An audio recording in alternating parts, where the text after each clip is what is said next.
Hello everyone, Namaste. Welcome to Profit Bhai India and to your own channel. Thank you so much for your appreciation, constructive feedback and everything on our videos. Uh, इस video के और हर video के description section में do check out our members only section and कोई भी stock इस video में या हमारे कोई भी पहले के भी वीडियो में जिसका नाम लिया गया है, इट्स नॉट अ बाय और सेल रिकमेंडेशन। वो सिर्फ ट्रेनिंग एंड एजुकेशनल पर्पस के लिए है, या तो फिर part of Nifty, Nifty levels, Nifty support, उस तरह से है। आई होप आप लोग वीकेंड का मजा, मौसम का मजा लीजिए, कर रहे होंगे। आज इस वीडियो में हम लोग स्पेसिफिकली बात करेंगे यूएस में, जो मैं पिछले 3-4 बार भी वीडियो बना चुका हूं, but this one is very clear कि क्यों हमें लग रहा है कि यूएस में इम्पेंडिंग मार्केट क्रैश आने ही वाला है। ठाकुर तो गियो, बस मैटर ऑफ टाइम है, उस पर बात करेंगे दोस्तों, है ना। So I will share with you some data which I found out, और वो आपसे आपके सामने रखूंगा, और फिर आप मुझे एंड में बताना कि क्या हमारा असेसमेंट गलत है या सही। So first things first, AI is in a bubble. मैंने कुछ जमा किया है डेटा, अपने प्रोप्राइटरी रिसर्च है, आपके साथ शेयर नहीं कर सकता फॉर ऑब्वियस रीजंस। तो AI is in a bubble, 100% ये बात सच है। क्यों? इसके चार मुख्य कारण हैं। ओवर वैल्यूएशन, ओवर ओनरशिप, कि भाई जो मैग्निफिसेंट सेवन स्टॉक्स है यूएस में, उन पे जो ओनरशिप है वो बहुत हद से ज्यादा हो जाती है। जब जो 2008 में हुआ था, ये सारे पैटर्न 2001-2 में हुए थे, टेक बबल के टाइम, और अभी 2008 में, और अभी 2025, एक्चुअली 24-25 में ही हो गए थे, बट 25 ट्रम्प के वजह से सरवाइव कर गए। अच्छा, इस वीडियो में we will be talking about US market, and उसके वजह से इंडिया का मार्केट कितना गिर सकता है दोस्तों। सो फोकस, देखिए हमारा निफ्टी तो आई थिंक वेल प्लेस्ड है, क्योंकि हम ग्रो ही नहीं किए हैं। बट यूएस का मार्केट कितना गिर सकता है, और उससे निफ्टी पे कितनी और गिरावट आ सकती है, जैसे फ्राइडे को आई, थर्सडे को आई, वो तो इम्पोर्टेड गिरावट ही। आजकल हम लोग मार्केट करेक्शन भी इम्पोर्ट ही कर रहे हैं, लेकिन आज मैं करेक्शन नहीं, मार्केट क्रैश की बात कर रहा हूँ। Over valuation, over ownership, over invested and over leverage. The सबसे खतरनाक दवाई जो बाजार में होती है वो है लेवरेज।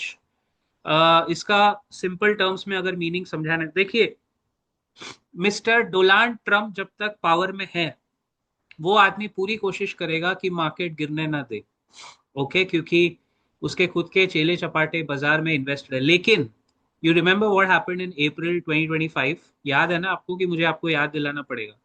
वो स्पॉन्सर्ड गिरावट थी यूएस के बाजार में, जिसका कारण और कोई नहीं था, डोनाल्ड था। 7 अप्रैल था वो दिन जब हमारे बाजार रिएक्ट किए, बट जब उसने पहली बार टैरिफ लगाए थे, तो इसके जो लेफ्ट राइट्स हैं, इसके जो जी हजूरी करने वाले लोग हैं डोनाल्ड के, जो मैक्सिमम कॉरपोरेट क्रोनीज हैं वहां के, ये लोग पहले ही अपनी पोजीशन निकाल लेंगे, निकाल लेते हैं। एंड देन आपको और मुझे पता नहीं चलेगा, हमें बाद में पता चलेगा, अच्छा ऐसा हो गया, मार्केट क्रैश हो गया। वो फिर रीजन निकल के आएंगे कि ओ ये तो कितने साल से, 2 साल से चल रहा है, AI is in a bubble. Actually 2025 से इस थियरी ने तूल पकड़ा, यानी वेटेज लिया, कि why AI is in a bubble. Now further आगे बढ़ते हैं। ओवर ओनरशिप का मतलब क्या है? Only American own more wealth in stocks than property. ये मैंने बहुत, मतलब वीडियोस जो मैं देखता हूँ वहां से निकाला है, ये सारा डेटा अवेलेबल है। लेकिन इसको रिसर्च करके प्रोप्राइटरी अपने हिसाब, अपने भी इनपुट्स मैंने डाले हैं इसमें, कि ये फैक्ट चेक किया है कि सही है या नहीं, कुछ भी डेटा नहीं आना चाहिए, बट ये सब फैक्ट चेक है कि only American own more wealth in stocks and property. यानी यूएस में इस वक्त प्रॉपर्टी में 30% पैसा लगा हुआ है, और स्टॉक्स में 32% लगा हुआ है। To give you a context, China में प्रॉपर्टी में 55% पैसे हैं लोगों के। अब आप उसको इन्वेस्टमेंट मानो, एसेट क्लास की बात हो रही है तो एसेट क्लास मानो। सो चाइना में 55% प्रॉपर्टी में है, और उसके बनिस्पत स्टॉक्स में सिर्फ 11% है, और चाइना की पॉपुलेशन हमारे जितनी, इंडिया के जितनी।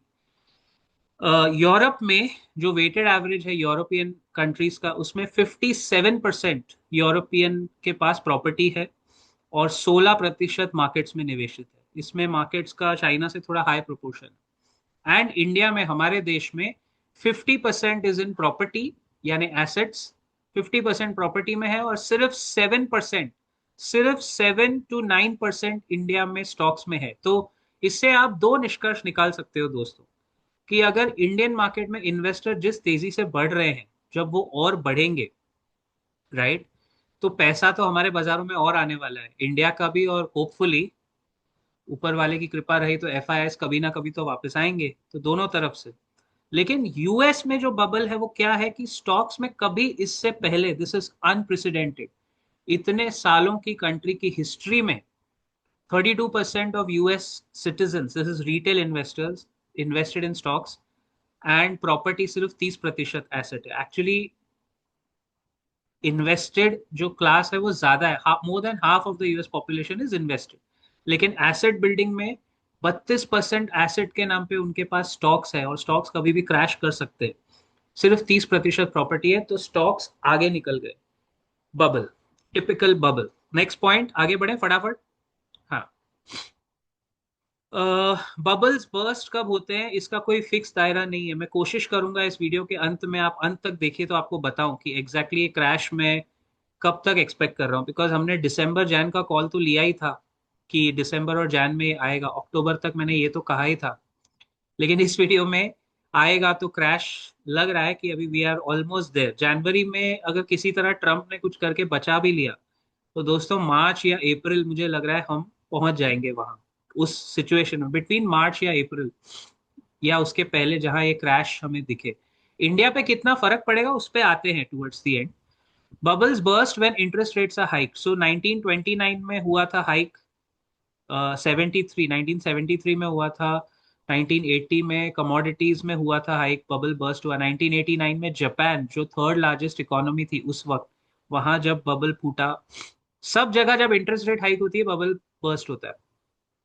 फिर नैस्डैक, कमोडिटीज वगैरह वगैरह, तो ये सब, ये एक थर्ड एंगल है उसका। Next point, affordability crisis.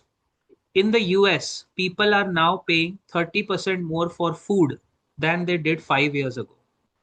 बहुत important statistic, typical confirmation of a bubble. यानी फूड आइटम्स के लिए जो फूड इन्फ्लेशन है, 5 साल पहले जो यूएस भर रहा था उससे 30% ज्यादा भर रहा है। Food prices 30% up, housing prices 30% ज्यादा भर रहे हैं। बाय द वे, हाउसिंग की उनकी डिमांड नीचे जाना शुरू हो गया है 6 या 9 महीने से, पिछले साल टैरिफ के बाद यूएस हाउसिंग में सेलर्स ज्यादा दिख रहे हैं, बायर्स कम दिख रहे हैं, ये भी एक साइन है। कंज्यूमर प्राइसेस 22%, सो ये और एक आपको मैंने रीजन बताया। Next, rest of the world will eventually out perform the US. जैसे अगर आप फॉरेन इन्फ्लोज की बात करते हो, सो यूएस का डेट कितना है याद है आपको, $37 ट्रिलियन। अब वो ये वेनेजुएला ऑयल और ये सब चीजें करके ट्रम्प कोशिश कर रहा है कि चाहे क्रिप्टो से, चाहे वेनेजुएला ऑयल से, चाहे यहाँ वहां से वो डेट कम करे। बट इस बार जो अगेन एक चीज अलग हो रही है, यूएस का करंट अकाउंट डेफिसिट नीचे गिरा है, विच इज गुड, लेकिन वो पूरा डेफिसिट स्पॉन्सर है डेट के वजह से। यानी यूएस की कंपनीज जो पहले ग्रो करती थी, जैसे एनवीडिया, मैग्निफिसेंट सेवन, जैसे एनवीडिया हो गया, गूगल हो गया, मेटा हो गया, आप ग्रोथ ला सकते हो, लेकिन आज उसमें से कुछ भारी भरकम कंपनीज डेट लेके ग्रो कर रही है। समझ में आया, ये पहले नहीं हुआ है, ये फर्स्ट टाइम है पिछले 20-25 साल में। डेट लेके यूएस में कभी कोई कंपनी इस तरह ग्रो नहीं की है। वो लेवरेज लेते हैं, कस्टमर पैसा, वैल्यूएशंस लेके, इन्वेस्टमेंट लेके। देखिए, वीसी इन्वेस्टमेंट लेना अलग बात है, लेकिन कर्जा उठा के उस कर्जे से अपना करंट अकाउंट डेफिसिट नीचे दिखाना, this is a bubble economics में। अगर आप इस तरह आगे बढ़ रहे हो तो ये सीधा सीधा बबल है दोस्त। बबल फूटेगा कब, अगर ये हमें पता होता तो हम भी सुबह सुबह कोई बड़े न्यूज चैनल पे एस्ट्रोलॉजी नहीं करते। 80-85% एक्यूरेसी है, दिखता है कि बबल बन रहा है। फटेगा कब, उसके साइंस हम जनवरी में शुरू शुरू में ही आप देख चुके हो, जो जो हो रहा है। नेक्स्ट, इंडिया ने इतना आउट परफॉर्म अभी किया नहीं है, तो भाई देखो हम तो बचे हुए, क्योंकि हम तो जी चले ही नहीं, हमारा मार्केट तो पिछले साल चला ही नहीं।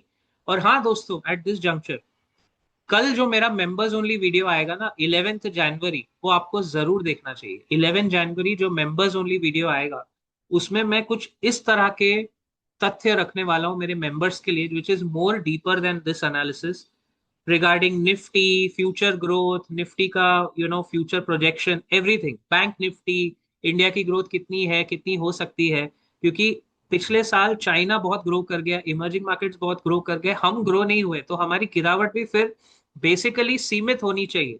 लेकिन ये टैरिफ में आके मामला फंस गया ना, वही तो कल से मैं आपको बोल रहा हूँ, बाकी सब ठीक है, टैरिफ में आके वो पेज फंस गया ना, अननेसेसरी एक नेगेटिविटी आ गई बाजार में। खैर ठीक है। सो 1 ईयर फॉरवर्ड अर्निंग्स में अगर आप वैल्यूएशन देखोगे तो इंडिया के कोई कोई ग्रेट नहीं है, लेकिन क्योंकि हम चला नहीं है हमारा निफ्टी बेंचमार्क, इसलिए हम बचे हुए। बट एट दिस जंक्चर, कल का जो मेरा वीडियो आएगा मेंबर्स ओनली, वो जरूर देखिएगा, एक बार देखिए, आपको बहुत सारा क्लासिफाइड डेटा उसमें मिल जाएगा।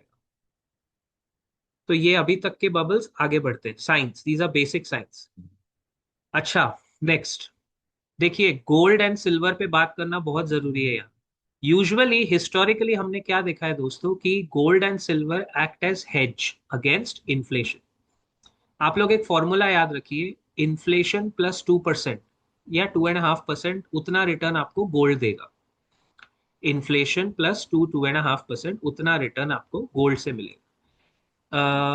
इन्फ्लेशन प्लस 6%, उतना रिटर्न आप निफ्टी से एक्सपेक्ट करो। तो अगर आज हमारी सरकार बोल रही है इन्फ्लेशन 1% है, तो फिर निफ्टी 7-8% से ज्यादा टेक्निकली देना नहीं चाहिए। लेकिन चूंकि निफ्टी चला नहीं है, तो वो मीन रिवर्सल हुआ है, उस वजह से शायद वो 11-12% दे दे इस साल। Nifty Nifty this year looks okay to give at least 11-12% by Diwali at a Nifty level. लेकिन उसके बाद क्या होगा, वो उस पर बाद में बात करेंगे। सो गोइंग फर्दर, गोल्ड और सिल्वर जो है ना, वो एक अतरंगी चीज हुई है कि क्रिप्टो भी चला है, गोल्ड भी चला है, सिल्वर भी चला है, और मार्केट्स भी यूएस में ऊपर है। ऐसा कभी होता नहीं है। अगर यूएस के मार्केट्स ऊपर है तो गोल्ड चलता नहीं था, बैलेंस हो जाता था। लेकिन अगर यूएस के मार्केट्स नीचे गिर रहे हैं तो गोल्ड चलता था। जैसे जियोपॉलिटिकली टेंशन है, उसी वजह से गोल्ड चला है। बेसिकली गोल्ड सिल्वर चले हैं बिकॉज एक तो सिल्वर का मैं बता चुका हूं आपको बहुत बार, डिमांड सप्लाई से बहुत ज्यादा है। और गोल्ड में क्या है कि सेफ हेवन है, तो सारे दुनिया भर के जो सेंट्रल बैंक्स है, जैसे यूएस फेडरल रिजर्व, हमारा आरबीआई, बाकी सब, जैसे ही रशिया यूक्रेन वॉर हुआ, उन्होंने भर भर के सोना खरीदना शुरू किया 2022 फरवरी से। तो सोना उस वजह से चला है। लेकिन सोने की और सिल्वर की चाल आपको खुद ही बता रही है कि इक्विटी मार्केट्स में यूएस में बबल है। अच्छा, क्वालिटी स्टॉक्स वर्सेस कचरा स्टॉक्स का अगर हम यूएस में बात करें, 2025 इन the US was a bad year for quality stocks. वो चले नहीं है, they have just given 9-10% negative returns actually. Quality stocks usually अच्छा करते हैं, लेकिन यूएस के मार्केट की पूरी ग्रोथ सिर्फ टॉप 7, मैग्निफिसेंट 7 के वजह से ऊपर आए। यानी अंदर खाने रसल 2000 या उनका जो मिड कैप्स है, स्मॉल कैप्स है यूएस में, उसमें कोई ऐसे तोड़ फोड़ ग्रोथ नहीं है, ना वैल्यूएशन में, ना नंबर्स में, ना अर्निंग्स में। है बीच बीच में कुछ अच्छे पॉकेट्स हैं, लेकिन पूरा इंडाइसिस में ऐसे कुछ ग्रोथ नहीं है जो आपको दिख रही। लेकिन बिकॉज वो मैग्निफिसेंट 7, कौन सी कंपनीज आती है मैग्निफिसेंट 7 में, मैं आपको बताता हूँ। बिकॉज वो निकल गई है हाथ से, इसीलिए आपको ये इन्फ्लेटेड ग्रोथ दिख रही है। सो मैग्निफिसेंट 7 में आता है गूगल, जिसका लिस्टेड नाम है Alphabet, amazon, Apple, Meta Platforms, Nvidia सबसे highest valued, Microsoft and Tesla. Tesla तो उठा के सबसे पहले, मतलब टेस्ला ने लास्ट ईयर 44.5% रिटर्न दिया है। आऊंगा मैं इस पे, लेकिन बीवाईडी उससे ज्यादा गाड़ियां बेच रहा है। सबसे पहले अगर मुझे यूएस में कुछ बेचना होगा तो मैं तो सबसे पहले तो मैं टेस्ला उठा के बेच दूंगा। सबसे पहले मंडे, अगर मैं वहां निवेशक होता, सबसे पहले मंडे आंख खुलते ही, उनका बाजार खुलते, क्योंकि ओवर वैल्यूएशन में अगर वो रेस में सबसे आगे, तो वो टेस्ला है। आगे बात करते हैं। सो quality will shine again, and जरूरी नहीं है कि क्वालिटी स्टॉक्स वहां के जो फेयरली वैल्यूड है वो लार्ज कैप्स में या मैग्निफिसेंट 7 में मिले। एक बात याद रखिए, अगर मैग्निफिसेंट 7 गिरा, लुढ़का, तो आपका नैस्डैक सबसे पहले ज्यादा गिरेगा। हमेशा याद रखिए, डाउ जोन्स, नैस्डैक और S&P 500 है, 3 मेन इंडाइसेस है। रसल 2000 है यूएस में, जो उनकी 2000 स्मॉल कैप कंपनीज है, वो तो फॉलोअर है। बट ट्रेंड सेट करने वाला है Dow Jones.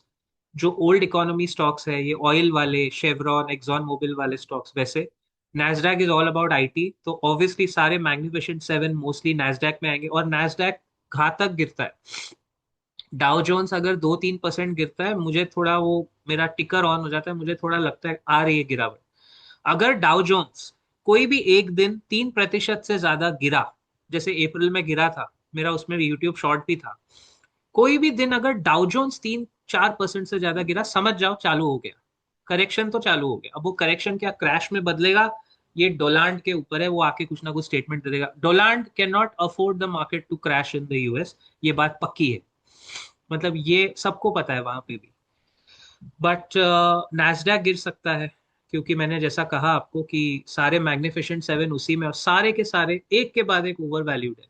So quality will shine again as we go further, आगे बढ़े। हाँ, व्हाट आर मैग्निफिसेंट सेवन, जिसकी इतनी मैं बात कर रहा हूँ। Magnificent seven are group of large cap companies in the US, corporations which we all know, जो मैंने नाम लिए, with large market capitalization determined by the number of share times each share's value in the tech sector. Point to be noted, tech sector. तो पूरा जो bubble है वो sponsored by AI है, क्योंकि सारे मैग्निफिसेंट सेवन टेक्नोलॉजी कंपनीज है। अब समझ में आया एआई में बबल क्यों है। और भी कारण, एआई में बबल इसलिए है क्योंकि इन कंपनीज ने जितना पैसा लगा दिया है, उसका जो रिटर्न वो एक्सपेक्ट कर रहे हैं वो कोई इतनी जल्दी नहीं आएगा, राइट। वो आएगा लेकिन उसको आते आते 6-7 साल लगेंगे। लेकिन यूएस के मार्केट के प्राइसेस अभी से ऊपर हो गए भाई, अभी से ऊपर हो गए। मैं आपको बताता हूँ कितना ऊपर हुए, मतलब कितना यूएस का बाजार ऊपर गया magnificent seven wise. Alphabet 1 year return -1%, 5 year return of Alphabet यानी Google is 163%, 10 year return of Alphabet is 500%। For US market this is very high return. देखिए, यूएस का बाजार ऑन एन एवरेज 6-7-8% रिटर्न देता है, वो भी over a period of 20 year compounding. Come dollar terms में, क्योंकि उनका जो इन्फ्लेशन है यूएस का वो 3% है। बेसिकली आपको इन्फ्लेशन का डबल रिटर्न निकालना है। तो अगर मैं इंडिया में हूँ, मेरा एवरेज इन्फ्लेशन अभी कम दिखा रहा है, बट भाई मेरा एवरेज इन्फ्लेशन 5-6% होता है, तो मुझे इंडिया में अगर पैसा ग्रो करना है, मुझे 13-14% की ग्रोथ चाहिए। वैसे ही यूएस में उनका एवरेज इन्फ्लेशन 2.5 to 3% होता है, तो उनको भाई कम से कम 6-7% ग्रोथ चाहिए। वो उनका इंडेक्स उनको over a period of 10-15 years they देता है। लेकिन लास्ट 10 ईयर्स, वही मैं कह रहा हूँ ना, last 10 years alphabet 500%, Amazon last 10 years 866%, Apple last 10 years 523%, Meta platform which is Facebook and Instagram last 10 years 562%, Microsoft last 10 years 831%, Tesla last 10 years 1694%, almost 1700% Tesla. And surprise, surprise, the winner of the Magnificent Seven is one of our favorites। जब $95 पे था, तो मैंने अप्रैल में members only section में video बनाया था, इसमें वेरी प्राउड ऑफ इट, क्यों ना हूँ। 85 पे एवरेज करवा के मैंने कहा था ये ऊपर आएगा, 145 पे आ गया, हमारा पेट भर गया था। एनवीडिया 50% रिटर्न 2 मंथ्स में बनाए थे हमने यूएस बाजार में। बट एनवीडिया ने लास्ट 10 साल में कितना रिटर्न दिया है पता है आपको? 19,000%। Yes, you heard it right, 19,000%। ये ओवर वैल्यूएशन नहीं है तो क्या है दोस्तों? ये सब 10-10 साल के रिटर्न है। इसका मतलब 10 साल से मैग्निफिसेंट सेवन गिरे ही नहीं।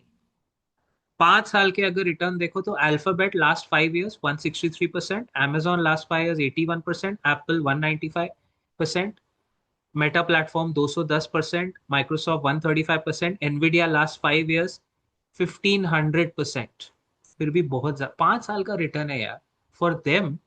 भाई जो यूएस मार्केट में 5 साल में 40-50% रिटर्न एक्सपेक्ट करता है, बहुत अच्छा स्टॉक हो गया तो 5 साल में 100% होता है। वहां 5 साल में 150, 200 और 1500% एनवीडिया रिटर्न अगर मिले। Tesla is last 5 year 560%। सबसे पहले मैंने कहा ना, सबसे पहले तो मैं टेस्ला उठा के पटक दूंगा, बिकॉज ये प्राइस बार बार मिलेगा नहीं। अच्छा, सरप्राइज सरप्राइज, टेस्ला बीच में बहुत बार करेक्ट भी हुआ है, बट अभी लास्ट 1 ईयर रिटर्न की बात करते हैं। सो अल्फाबेट हैज गिवन -1%, थोड़ा करेक्ट हुआ है। Amazon -2.2%, ये भी थोड़ा करेक्ट हुआ है।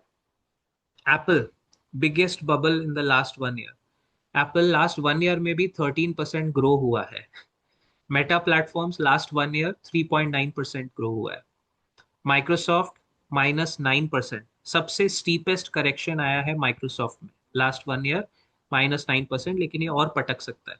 और एनविडिया और टेस्ला भारी बबल, 22% ग्रो हुआ है एनविडिया लास्ट 1 ईयर, और टेस्ला लास्ट 1 ईयर में ग्रो हुआ है 44% इन 1 ईयर। लेकिन दोनों में फर्क है। देखिए, एनविडिया करेक्शन होगा तो वो बाइंग अपॉर्चुनिटी होगी। अगर आप हमारे मेंबर सेक्शन में जुड़े हुए हैं, मैं बता दूंगा। डायमंड मेंबर सेक्शन में हम लोग यूएस स्टॉक्स भी कवर करते हैं कभी कभी, बहुत रेयरली। तो एनविडिया का उस टाइम मैंने किया था कवरेज, बट बाद में फिर अभी देखो ना, ओवर वैल्यू हो गए, तो उसमें थोड़ी हम फंसाएंगे यार किसी को। एंड यूएस मार्केट था वो, so it was just for training and educational purposes again. But Nvidia और टेस्ला में फर्क ये है कि अगर टेस्ला में करेक्शन आया तो उनकी सेल्स वैसे ही कम है, हो नहीं रही है। People are buying BYD of China in electric vehicles, ठीक है। लेकिन एनविडिया में अगर करेक्शन आया तो उनकी तो सेल्स बढ़ती जा रही है। एनविडिया का return on equity is 110%। Nvidia का रिटर्न ऑन इक्विटी इज 110%। तो थोड़ा भी करेक्शन, क्योंकि वो चिप्स बना रहा है, AI इनेबल्ड काम कर रहा है, तो वहां अगर 50% स्टॉक गिर जाता है एनविडिया, वहां बाइंग आ जाएगी पहले। बट उसका लेवल है, एनविडिया का भी लेवल देखेंगे, पहले करेक्शन तो आए। सो ये सब मेरी एनालिसिस है, और ये सब चीजें मैं आपको आज के वीडियो में यूएस स्पेसिफिक बात करना चाहता था। अब मुद्दे की बात, क्या निफ्टी बियॉन्ड अ पॉइंट गिर सकता है दोस्तों? निफ्टी का पहला फर्स्ट लाइन ऑफ डिफेंस तो फ्राइडे को ब्रेक हो गया, 25,700। 200 डेमा आप लोग एग्जैक्टली देख लेना कहाँ आ रहा है। आई थिंक 24,750 या 24,760 के आसपास ही आएगा मेरे हिसाब से, आप देख लेना कहाँ आ रहा है। और निफ्टी ने अगर वो 200, निफ्टी में हमेशा याद रखना, if the Nifty comes to 200 DEMA, ideally it should take support. लेकिन अगर निफ्टी ने 200 डेमा भी ब्रेक कर दिया, जब भी यूएस में करेक्शन आया, अगर निफ्टी ने 200 डेमा भी ब्रेक कर दिया, तो वहां से आप और 5% नीचे समझ के चलो, 5-6% निफ्टी पे भी। Worst case scenario. Best case में मुझे लग रहा है हम लोग इतना नहीं गिरेंगे, क्योंकि हम ज्यादा चले ही नहीं है ना। और एग्जैक्टली कौन सा मार्केट कितना चला है, मैं वही कह रहा हूँ। संडे 11 जनवरी मेंबर्स ओनली वीडियो जो भी आएगा, आप जरूर देख लीजिए। उसमें आपको पूरा ये तो एक बेसिक मैंने आपसे शेयर किया, उसमें एडवांस लेवल पे आपको डिटेल मिल जाएगी। वर्ल्ड मार्केट्स, एक्चुअली वो mostly focused on Indian markets है। हमारा कल का जो मेंबर्स सेक्शन वीडियो आएगा, data data crunching, number crutching.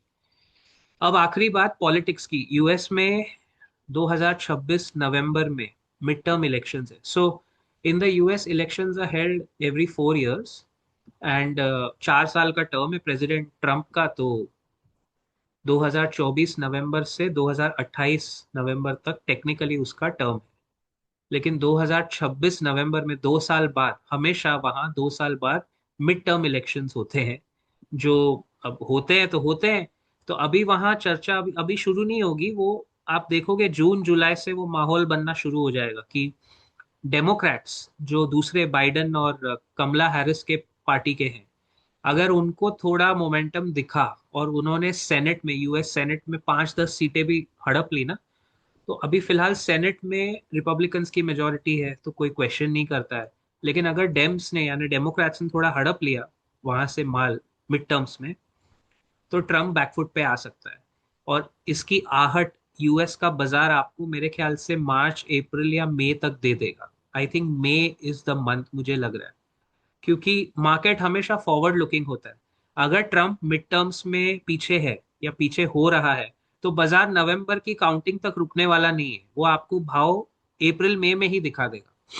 सो मेरे हिसाब से at best this US market crash, when I say crash, it should be at least 20%। अच्छा क्रैश अच्छा होगा। डाउ जोन्स अगर 20% गिर गया, हम भी फिर उसको वैल्यूएशन ढूंढ सकते हैं। नैस्डैक अभी 25,000 पे है यार। नैस्डैक इंडेक्स लास्ट अप्रैल में 16,000 पे था, हमारा लेवल था इंडेक्स बाय करने का, नैस्डैक का ETF। क्योंकि वो तो एक, हम लोग केस स्टडी यूज करते थे, तो हमारा लेवल था कि आप अपने फाइनेंशियल एडवाइजर से पूछ के देखो।